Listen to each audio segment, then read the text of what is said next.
And in September, and actually it was like near the end of August, September of 1998, one of my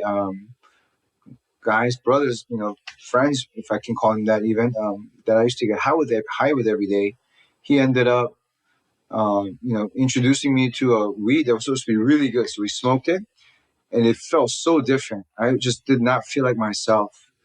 I felt like something came inside of me and I couldn't think anymore, and my fear and anxiety just like multiplied. My brain was like fried. It's called a death ball, as you know.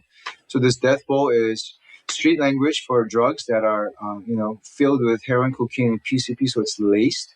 So it looks like marijuana, but when you smoke it, it's not marijuana. So it was, 50% of people who smoke heroin statistically die or commit suicide from withdrawal effects. So I was going to become a statistic.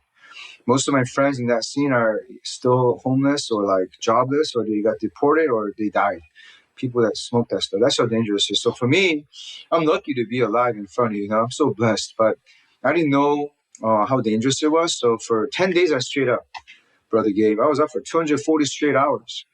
And around like the fifth day I was up, I just lost track of like time and space and who I am. I would look in the mirror and I just couldn't see who I was. I was like, who is that staring back at me?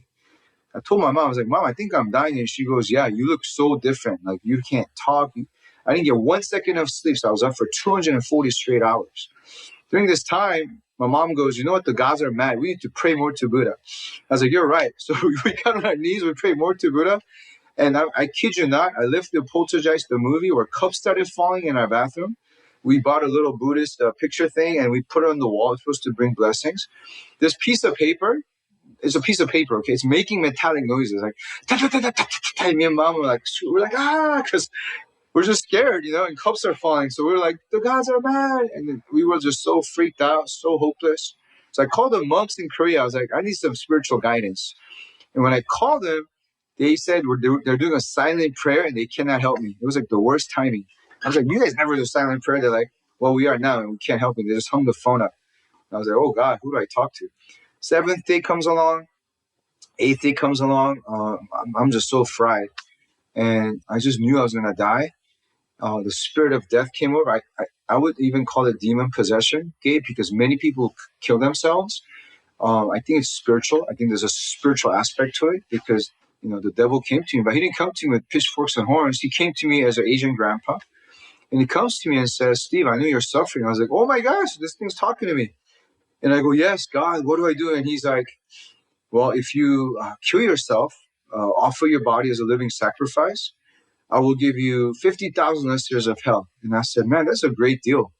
And I'm thinking it's going to hurt me for 2 minutes. But right now, 8 days, my brain is so fried and I'm so weak and I'm so damaged emotionally, spiritually. There was no filter. I'm just like, something needs to happen. So I wrote a letter to my mom. I said, Mom, I think I'm going to die. I apologize for failing you in this life, but thank God, thank Buddha. I'm going to meet you in my next life. She reads the letter and she's just weeping because she's like, my son's going to kill himself. On the 9th day, the devil's like, let's go for it. So I'm like thinking and getting ready. The 10th day comes along. I just went to the kitchen. I grabbed the biggest knife I could find, Gabriel, here in Irvine, California, in one of the apartments down the street from here. And I got on my knees and I put the knife on my stomach. The funny thing is I said, I'm going to take my good stuff with me. So I put like my wallet and my Buddhist Bible in a JanSport bag. And I was like, maybe I can take this bag with me because I never died before. I don't know what's next. And I'm sitting there waiting. And my mom, she saw what was happening. So she called 911 and the police and the cops came and they broke the door open and they said, put the knife down. Now the Buddhist grandpa thing, which was like a visual, audio, spiritual experience I had. I really literally thought he was there talking to me. People call it schizophrenia. I call it a spiritual encounter. And he goes, it's now or never. So I cut my neck open and my stomach open. But as I'm stabbing myself to go to heaven, can you believe that?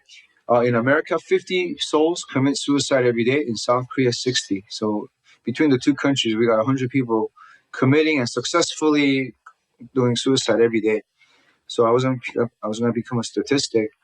And as I'm cutting myself, the cops jump on me and they take the knife away. They're macing me. They're hitting me. But it was already too late because I already cut so much of my parts. I cut my finger. They cracked my, like, I had scars in the back. My stomach, a lot of my organs were cut. It was very graphic, but that's what happens. And there was blood everywhere in the living room. And I was so tired from the 10 days of insomnia, plus cutting myself, plus being hit by the bat and the mace, that I just dropped the knife and I fainted.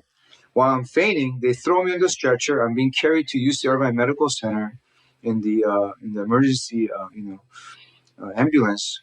And as I'm going there, I'm losing consciousness, and I knew I'm dying.